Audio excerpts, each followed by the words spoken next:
So welcome, Sue. Thanks for having me, Karen. I am so bloody thrilled to have you, Sue. Like, you and I have had numerous conversations, and I just freaking love what you're doing.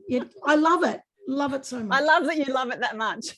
I do. We go gee, this episode could be interesting. Two bloody mad passion heads here on the line. So get ready. Yeah, it could go any direction. On. And we'll probably just talk over top of each other the whole time, but we'll try not to, won't we, Sue? Okay. So you are like when I first met you, you know, I saw a picture. This is what I love about LinkedIn, right? I just bloody love it, you know, because a friend of mine commented on your picture of you with your book on the beach, and I saw this smile on your face, and I fell in love. You know, it was just like, oh my God, who is this woman who is so goddamn in love with what she does, you know? And I had to connect. I said, so I want you on my podcast, and we've just connected so well since. But the passion that you have got for creating a better world, just, you know, I just want to cuddle you. So look out when we finally get in person. You're going to get a biggest cuddle. Oh, I would love that. big hug back to you. Oh no, you're just marvelous. So you are you're a marine scientist, and that might not be the exact terminology, but it's close. That'll do for people. You're an artist, you're an author, among a ton of other things. Like you're just bloody going for it. But it's all about protecting the ocean. You know, that's your big focus. And what were you like as a kid? Like, did you know, how did you come to be doing all these amazing things? Well, that's a good question. Okay, as a kid, we were outside a lot. So grew up in regional Queensland, moved around a lot with my parents and sisters, and we were always on bikes. We were always at the beach. We were always climbing trees. My father was very encouraging of us to get outside and be with nature. And a fond memory of mine, I think, which may have started my spark of nature, apart from being amongst it all the time, was that at night times, I remember my dad reading us the Animal Planet book, you know, yeah. and watching David Attenborough documentaries and Harry Butler documentaries, and talking about the different animals and learning about their features and what they do, and, you know, how they work in the world, and why they're important to protect as well. So it wasn't something that was, you have to make sure you protect animals or anything like that. It was just learning about the animals, learning about the habitats. And so I remember growing up being very fond of nature. And then my dad, when we got a little bit older, would take us snorkeling. And then I got to visit the Great Barrier Reef, and I fell in love with the Great Barrier Reef, like just immediately. Yeah. And how you couldn't, I don't know. But so that's my upbringing, is just being around nature, being outdoors. And as I've got older, though, then I've put all of my experiences, my professional, my career, all that experience together to basically draw attention to nature and the ocean. So it's it's a wonderful journey from being very small and being amongst it outside to now drawing attention and illustrating really important ocean issues. So that's where it sort of started, I think. Yeah, and you're lucky that you actually got to enjoy the Great Barrier Reef too, because it's starting to become quite trashed, and, you know, what people are going to see now when they're there is not going to be the same as what you saw, you know, and there is the hope that it can grow back again, you know, and can rejuvenate. Yeah. But we've got to stop trashing the joint. Absolutely. Were you an artist? Like, were you doing a lot of art? Were you artistic as a kid? So as a kid, I remember, and I've still got the drawings of when I was always doodling and sketching and drawing whales and making animal calendars. And I did find an actual storybook about a lady beetle, and you've got to put your rubbish in the bin. And it's just, so I've always been artistic as a child. And as I got older, though, my parents wanted us to make sure that, you know, maybe you could go to university. You know, you can get a really good job if you go to university. So they really encouraged me to do science and maths and chemistry and those sorts of things. So I didn't actually do art throughout my sort of high school years. And I only found art again when I actually went into university and did a PhD, and I needed a bit of a stress relief, let's just say. And I found these watercolor classes when we moved to Brisbane. By then I was at university, and I went to these watercolor classes with ladies that would meet once a week for half a day. We'd have morning tea and lunch, and I'd learn the art of watercoloring. And I fell in love with that. I mean, it's a very difficult medium, but because it looks like the ocean when you use these watercolors, I fell in love immediately. And it was actually my art teacher's idea whilst I was there to write a children's book about the ocean, because basically I'm surrounded by these lovely ladies that travel overseas and go to Tuscany and Paris, and they're painting these beautiful scenes. And here I am saying, and so about the mud crabs. You've got to learn about the mud crabs. I love them. Do you know they do this, this, this? Oh, and here's a yellowfin tuna. And, you know, and what about seahorses? Now they're amazing. And I think I was a little bit different in the group, you see. And so my art teacher was wonderful, and she encouraged me to keep painting this passion of mine. Instead of saying you need to do tulips and Tuscany scenes, she said, no, keep doing the seahorses, keep doing your mud crab. You obviously love it. And then one day, after a couple of years, she said, have you ever thought of writing and illustrating children's books about all of these amazing stories that you're telling us about the ocean? And I went, no, but yes, let's do that. And so that started probably 15 years ago. I started the idea and started writing things down, not knowing anything about illustrating or writing children's picture books, but it was in my mind. And so over the next few years, even through my professional career, then into government, I had these ideas of wanting to do these books, but it didn't become a reality for many, many, many years. So it took maybe 10 years to actually get the book, the very first book, published. So that's the sort of artistic. So I'm self-taught. I even when I do my drawings for people now, for clients, I think it's my experience through life that's got me to this place, artistically. And it's amazing that, you know, we often think, oh, when I was a kid, that's got nothing to do with now. And, you know, when I worked for the government, that's got nothing to do with now. But in actual fact, if you look back through your life, there are all these stepping stones, aren't there, that join it together. And you might, like you said, you put art aside, but then you picked it back up again. And I think that sometimes we dismiss the things that are going on in our lives, and we dismiss all the great stuff that we're sitting amongst, you know, and that's not important and that's not relevant to this, but it all makes us up. But tell us about your I want to talk about the books, but I also want to talk about you give us I love to do these puns, because you do these puns and I'm not going to be anywhere near as good as you. Give us a deep dive into your marine life, like as a scientist, because I want to go back to the books. What do you do? What's that look like? Because when we think of marine scientists, like if we're not doing that job, where we kind of like, oh, you go out on boats and you look at fish, I don't know, whatever. Yeah. But tell us what you really do, because it's intriguing. I sure would like to do that, actually, Karen. I really surely would. Let's see what we can find as we dive into this, into the world of a marine scientist. So look, there's so many different marine scientists, and we don't all work with dolphins.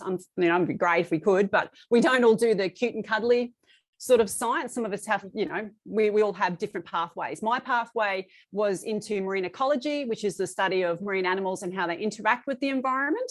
Yeah. And my focus and specialty in my PhD was looking at the effectiveness of no-take marine reserves. And to make that into very simple language is, do green zones, which you can't fish in, you can't take things out of, do green zones work in a marine park setting? Simple answer, yes. So after 5 years of trudging through mud, catching lots of mud crabs and lots of fish, I found that, yes, if you do leave areas of significance alone, you protect them, then over time they actually have higher biodiversity, and there's actually more fishery species in there that move out over time, and you can catch them. They're bigger, they make more babies. It's a great thing for a marine park setting. So my specialty has been sort of the coastal inshore marine environment, and then I've used that science to then apply it into conservation marine park planning and management. And that's when that was my stepping stone for my PhD. I then went into the Environmental Protection Agency and Queensland Parks and Wildlife Service in Queensland, and actually used the science from my PhD in a marine park zoning plan review, which I just happened to be lucky enough to be part of at that time. So marine scientists are all very different. We're all pretty passionate about what we do. And I don't do the cute and cuddly, I do the very special, unique animals in the mud. And that's why I love to paint mud crabs and sand crabs and all sorts of fishery species. So that was my journey, and it was a fantastic experience, challenging, of course, but to have gone through that experience. And I still use being a scientist, even I'm not practicing science all the time at the moment, I'm communicating the science. And so I have that interpretation, synthesis skills from, my scientific career, which I apply to all of my drawings and my science communication now. So it's a really great stepping stone from having a PhD and doing marine science, moving into government, and then moving into my own communication business.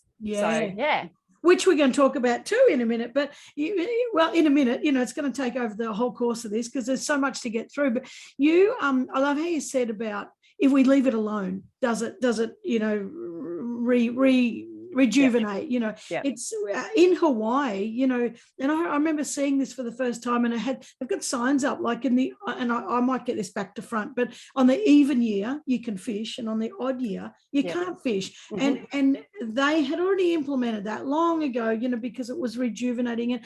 And I'm against fishing. Like, I don't want people bloody pulling fish out of the ocean with hooks. Leave the bloody things alone. And in fact, I mean, I'm just going to be blunt here. We're absolute utter dickheads to be playing with the ocean and pulling things out, because as soon as we kill it, which is at the moment touted to be 2048, we're fucked. And that's the end of, like, I can't even put that in more simple terms. We kill the ocean, we kill the planet, and people just go, yeah, but that's a while away. And at the moment I'm just enjoying me bloody fish. Fair enough, but it's not fair enough. And we've got to become more responsible. The other thing too that we're talking about that is that when I was animal rights, big animal rights for a long time, and I still am, but I was vocal and aggressively vocal. And you can tell that I've got that personality, but and I was pissing people. I was pissing people off. Nobody wanted to hear what I had to say, because I was just doing what I did then, growling at people and making them feel bad because, you an utter dickhead. Like, why can't you see this?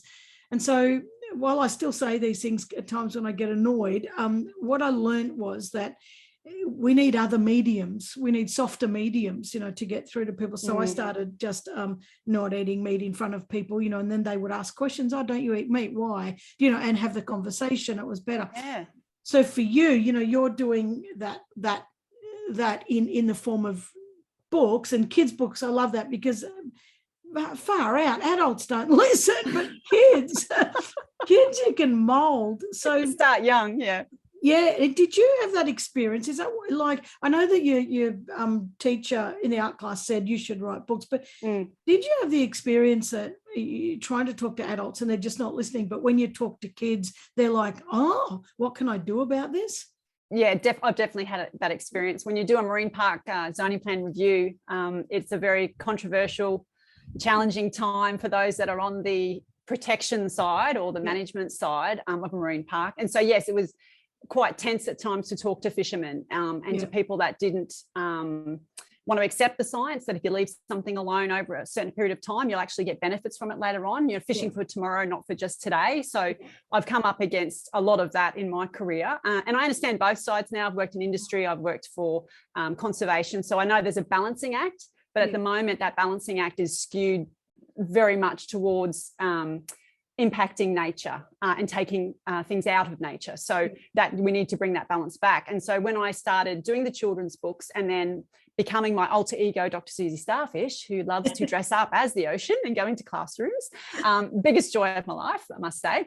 So I found very quickly, when I was talking about science and drawing science and then using picture books and art to explain why science is important to learning about our oceans and then protecting it, the children were so excited. And I know that children get excited. It doesn't, that's how they are, which is wonderful. But once we actually did some art activities, or we had a question and answer after the science talks, using books, using craft art, etc.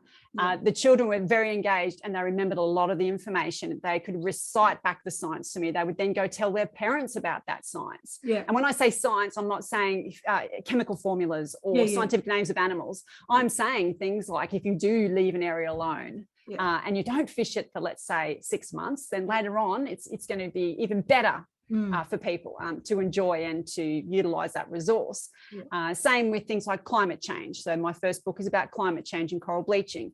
It's having that open discussion with children using words and pictures. So it's not overwhelming, because climate change is overwhelming. It's a huge issue. Yep. And it's some people just say, well, it's all too hard. If you take a step back and you use positive storytelling, provide hope in your messages, and all of my books have hopeful messages and solutions, but they're all based on science. And I don't push that. I don't go, oh, it's all about science. I actually say these are based on science with messages of hope and solutions that you can be the change you want to see, in inverted commas, in the world. And so children, I think, get excited, they're engaged, and then they feel empowered, I hope, as well as excited for the future. And maybe then they will remember a bit about, okay, so Dr. Suzie Starfish said to help with climate change, we should turn off our lights when we're not using them. We could maybe walk somewhere instead of, driving in our car. Yeah. And we can put our rubbish away and don't throw it in the ocean. Just very simple acts that you could do each day that are positive, in a positive light. I'm not saying don't do this. I'm just saying where you can start to make a difference in the actions that you take on a daily basis. So yes, I've had the adult conversations and they were wonderful, and a little challenging, but then the joy comes out of being able to have interactions one-on-one with children who I hope then take those messages, remember these experiences, and then as they get older, maybe they'll make different choices to the generation before. That's my hope. Yeah, and I agree. And I just hope we've got enough time. If they start making the changes and it's already in their minds, and as they move into adulthood, they're already saying, well, don't just pick up your rubbish, don't leave it on the beach. That's and that can happen, because do you remember those ads, Keep Australia Beautiful? Do you remember we all used to chuck out bloody cans and rubbish out the windows, and that was just normal. Like, when I look back at that, I mean, I did that as a kid because that's what we did. And when I look back now, I think, what the hell were we thinking? Yes. That was okay. But once that campaign came out, Keep Australia Beautiful, don't litter Australia, don't, all that sort of stuff. While there were some people going, oh, this is shit. Really, you can drive around most of Australia now and not see litter. It's really had an impact. So, but it takes a bit of time to get that moving. Absolutely. That's why I think it's so important for positive storytelling in schools to start so early. Yeah, I agree. Because it will be a generational change, I think. Yeah, and bigger. Like, I've got an issue with schools. Like, it's not the teachers. I think teachers are bloody busting their guts. But the system is so bloody outdated. And we're teaching kids to compete, and we're just teaching the 3 hours and other shit that they'll never use. But it's like, we've got to be teaching about climate change. We've got to be teaching about caring for each other. We've got to be teaching kindness. We've got to be teaching. Like life skills. How do I manage? How do I be resourceful? How do I negotiate, a situation? And how do I, because you can't just, anyway, let's drop that. Now, how much are humans? You're talking about climate change. Oh, actually, first tell me about your 3 books. What are they called? Righto. 3 books. Here we go. First book. So the first book is called The Great Barrier Reef. And it's all about the impacts of climate change and coral bleaching on the Great Barrier Reef. Yeah, that's the first book. The second book, which has just been released, is called Cranky Frankie and the Oceans of Trash, which is pretty evident that that's about illustrating the impacts of marine debris and plastic pollution on our oceans and sea creatures. And the third book, which I'm illustrating or starting to illustrate right now, is called Roger the Wrasse and the Itchy Fishes, which is all about cleaning stations on the Great Barrier Reef and the importance of symbiosis. So a very small little animal on the reef cleans really, really big fish, and it gets a meal out of it, and the fish actually don't get itches, let's say, anymore. And so it's really about how small things can do and achieve great things, and diversity on the reef. So they're the 3 books, all sort of ocean storytelling based on, as I said, science with messages of hope and solutions. So I'm loving my little series. I love it, and a little bit of fun in them as well. Yes. Like and they all rhyme, and Cranky Frankie and the Itchy Fishes, and that sort of stuff. I love that. And when you're talking about I'm so glad you're doing it. I'm so glad that you and others, are doing these little pockets of things. And it's when I say little pockets of things, it's not little, because if you can get out even 1,000 books, and those 1,000 kids that read them impact another 10 people, there's 10,000, and that sort of stuff. And when you read a storybook, a picture book, you do take it in as it's something you remember. I remember a lot of those books when I was a kid. Yeah. Are you talking about climate change, and that's, you know, and the disaster that it's causing to the reef and all that sort of stuff? And when you're talking about plastic pollution and just human rubbish, you know, going into the waters, and one thing that I think about is the bloody face masks, and you know, and we're people are not chopping just like the simplest thing is just. You chop the strings, do you know, so that it can't get stuck around a turtle's neck or something like that. And yeah, we're going to dump our masks, you know, we've got to get rid of them and all that sort of stuff, and they should be going in the rubbish, they should be going into landfill, but there's so many of them that are floating out in the ocean. I still pick them up on the beach now with the things not cut. So if you're listening to this, start cutting we're not really wearing them anymore, and I kind of wish I had done a video on this bloody 2 years ago, but you know, cut the bloody things and tell other people cut the bloody things, and like that's just one small thing that we can do. That's right, one small step. And you were talking, we had this interview planned for 2 weeks ago, and you know, Sue lives in Queensland, so she's been caught up in the Queensland floods. Now, I don't want to be just a bloody climate change ogre and, you know, just bashing everyone, but the truth is the government knew this was coming, and nobody did shit about it, you know, and now all these houses are underwater. And it's not just the houses. I mean, yes, I care about humanity. I care about the fact that people are suffering, and anyone who knows me knows that. But further to that is that all this shit, and I'm talking shit because it's sewage as well, like all of the shit and everything in our houses and all our chemicals and toxins and all that crap that we store safely in our houses is all now washing out into the ocean, and it's a disaster. And you know, I'm not saying us as average human beings could have done much other than all those little things that we can do, you know, but we've got to, as a collective, be a lot stronger with the government and with that kind of anybody who can make a difference, you know, saying we don't freaking want this, you know, like, well, you've got to step up your shit because all these people are suffering, and you can say, well, they're suffering, Karen, you should be focused on them. Well, I am, but you know, it's too bad that it's going out in the ocean. I mean, that's not really as bad as the human suffering, but it is, because if our oceans are polluted, it's polluting us. You know, right. Yeah, you're right. And so you were saying, you know, you live up near opposite Fraser Island, and debris and boats and jet skis and pontoons, and I just said to Sue, you should pick yourself up a jet ski, but yeah, like all this trash is just filling our coastline, and I know that it's from a natural disaster, but if you ever go to Bali, I'm sure you have, Sue, the beaches are just they're just like meters deep, you know, of trash. And what you know, what can we do? Like what? Well, I mean, the big issue is that with increasing or human-induced climate change is increasing. So we've done that. That just hasn't happened. And plastic doesn't just occur in the ocean. We do that. So these are human-induced impacts to the oceans. So we're actually destroying something that actually helps us live and breathe and regulate climate. And so the issue really is also, is this the new normal now? Because climate change, as we know, is increasing sea surface temperatures. We're having the polar caps melting. We've got more severe weather, cyclones, floods. That's what is going to be impacting us as humans. So we're actually doing it to ourselves. And so we really do need to make the steps now. We need to take steps 30 years ago, but we need to really take, it's significant. We have to start doing things now. We have to decrease our global, the gas emissions, the greenhouse gas emissions. It's not about we should have done it. You can't just not do anything now. I mean, the science is very evident. It's very clear.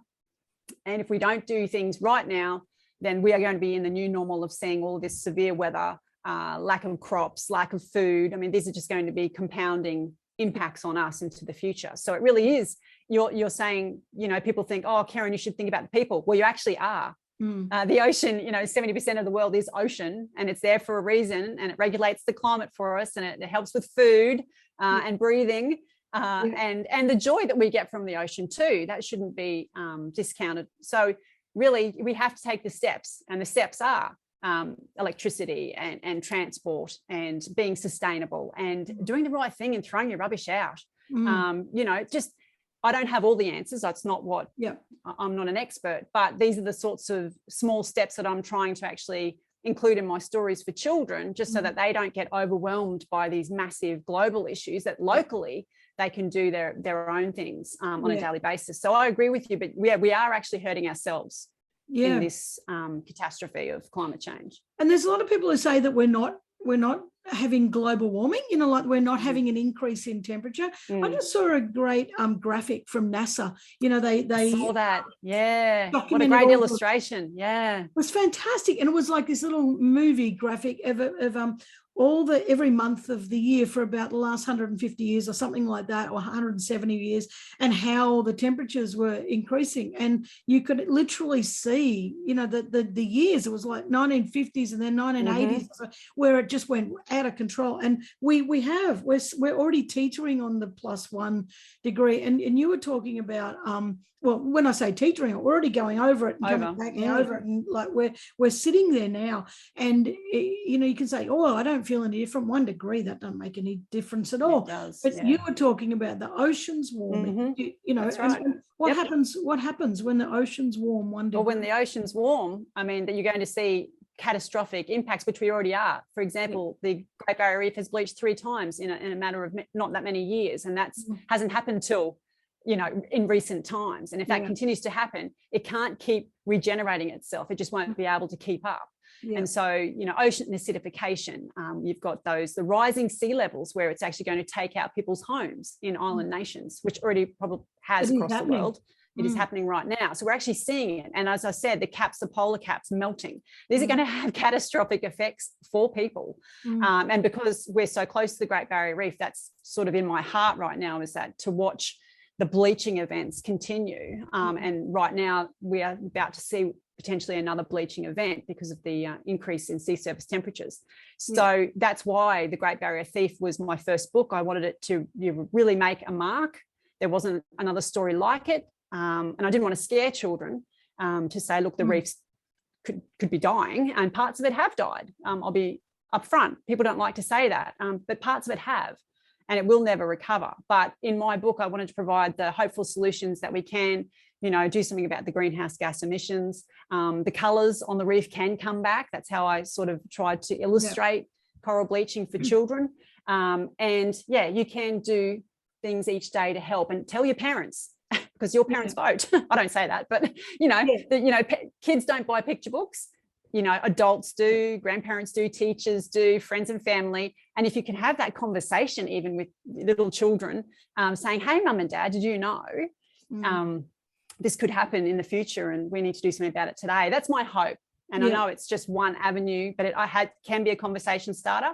And picture books for me are for any age group. Like, I just love them. So, and I have taken them into high schools before to science students, and that's how we've had the open conversation about climate change, because sometimes it's not easy to bring up that topic.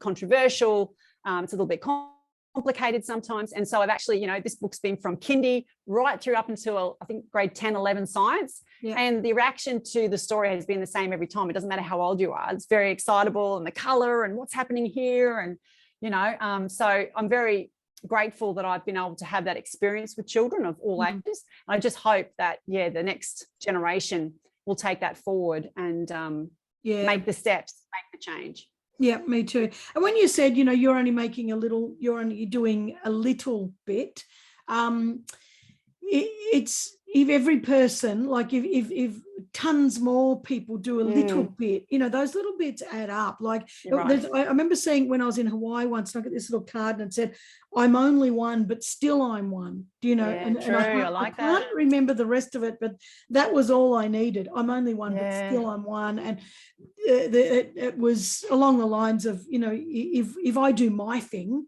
you know, then that's going to impact. And if it's better than doing nothing. You know, for every cent we put in the bank, it's going to build. You know, so better than doing nothing. Absolutely, exactly. That's a great point. Yeah.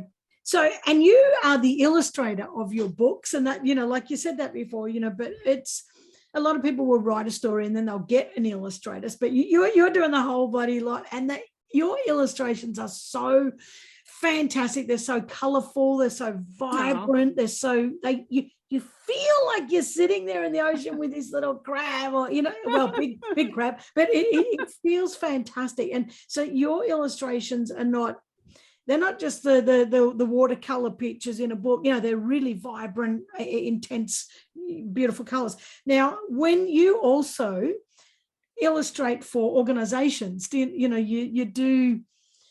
a visual, what's it called? A visual artist? Is that what it's called? Yeah, I'm a visual artist. Also known as a graphic recorder if I'm drawing live in front of people in real time. So yeah, there's a number of different roles that I play, I suppose. And thank you so much for that wonderful feedback on my illustrations in my books. I do make them deliberately colourful to make a point of, just when you dive into the Great Barrier Reef, for example, it is just this colour, this noise, this movement. And that's what I wanted to portray in these books, is actually that the ocean's alive. You might not be able to see it from the top. And I think that's the problem, that people don't actually see what happens underneath the water. So I wanted people to be able to dive in, as we say, and make a big splash and really enjoy and fall in love with what's under there. Because the other point with my books is that I think that if you fall in love with something, you are more likely to want to look after and protect it. Yeah. Right. Like if you don't understand it, or you go, I've never been there, or why would I care?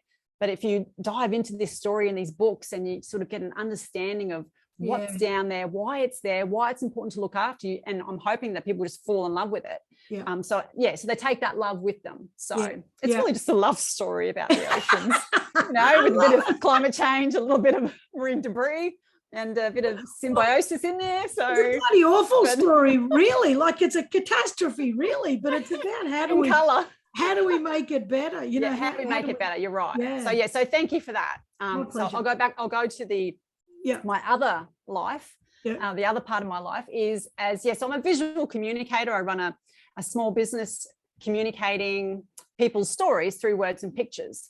And so I started this 7 years ago this week, actually. So happy business birthday to me. Yay. Happy birthday. Thank you. And so I provide a number of different visual communication approaches. One of them is graphic recording, which is visually capturing information and discussions in real time in front of people. And then you provide that throughout an event or a discussion or a strategic meeting. And by the end of that day or that meeting, people can see what's been said in the room. And it's sort of a snapshot of a big picture of where you're trying to go or what's happening with that issue. So that's one of the roles that I play. The other is as a visual artist that interprets information, particularly complex information and strategic sort of stories through infographics. So I'm hand-drawn. I should mention that I don't use digital technology at all. It's all hand-drawn artwork. And so I interpret that information. I talk to my clients, could be over weeks or months, and then we create these infographics together. And then my other sort of role, I suppose, is as a science communicator, mostly making a commotion, I'm just going to put that out there, about the ocean through imagery, stories, and then, as Dr. Suzie Starfish, going into schools as well and trying to use science and art to encourage children about the oceans, but also creative thinking, where art can actually allow children to think in a different way. They don't make mistakes, and they can think about things in a different way and lead to even innovation or different ideas, etc. So they're the sorts of things I do. And then when I can, I will paint just for just paint. But I don't get to do that as often anymore. But it's, so they're the streams of my business to help communicate information through visual storytelling. Yeah. And when you talk about, I know none of us get to do our bloody passion often enough, and we need to, because I know for a fact that actually makes us perform better. But you're talking about, with the visual art and the kids doing that, and then they can't make mistakes and stuff like that. I always use pictures and get people to do work in my workshops with colored textures and colored pencils, because it's exactly right that we're so stuck in our left brain, and our left brain just analyzes everything, and oh, this doesn't make sense, but our right brain just goes, oh, that's possible. Oh my God, I never thought of that. And then we've got this courage that comes with our right brain that I just drop that out onto the paper, and so much gets dropped, out onto the paper when you are accessing your right brain. And when you're talking about doing these visual visual communication for organizations and that sort of stuff. So they're having a strategic meeting and you're capturing it in images. They are going to remember that a thousand times quicker, because we do recall, and I can't remember, it's not 1,000, but it's 66 or something times quicker we interpret a picture than we do we do words. Yeah. And if you were to get there and you were to write up some 20-page report and hand it back to them, no one would bloody read it except the person who's most interested. But when you put a big picture up on the wall and it's all like, we've captured it, there's a sense of pride, there's a sense of, I understand this, I get this, and you're invested in it to see it through. Correct. So the work you do is, it's critical, and more people should, I'm going to give you a plug, more people should hire you to do this. You probably haven't got time, but I don't care. They should, because you sit in all these meetings for so bloody long talking shit, you know, and nothing gets done. But when you get something like what you're doing up on the wall, and it's just kind of like, wow, now I know where we are, let's go, bam. And it's such a great investment for organizations. It really is. It's fantastic.